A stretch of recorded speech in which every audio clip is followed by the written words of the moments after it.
Alright, y'all.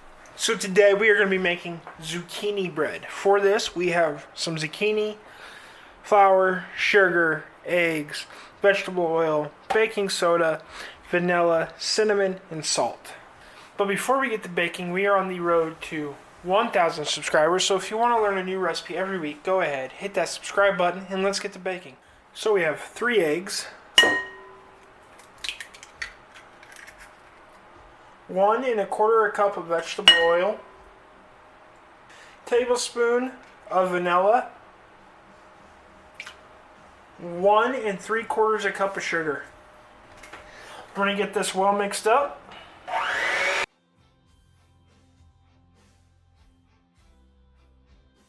Alright, now we're going to take 2 cups of shredded zucchini.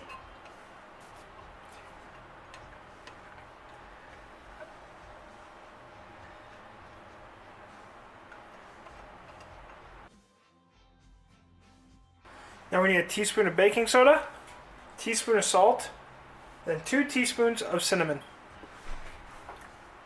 Go ahead and give this a good mix.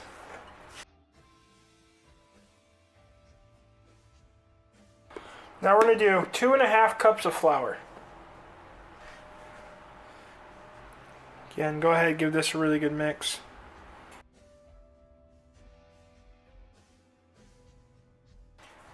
And now we have 2 lightly greased loaf pans. And we're just going to split the batter between the 2 loaf pans. Now we have our oven preheated at 375. We're going to throw these in there for about an hour or until a toothpick comes out clean. At that point, I'll bring you back. Alright, y'all, so after an hour, we brought ours out. We're letting them cool. And now all you got to do is slice it up and serve it. If you like this video, go ahead and hit that like and subscribe button down below. There's a video over here that YouTube thinks you should watch. And until next time, keep on cooking on.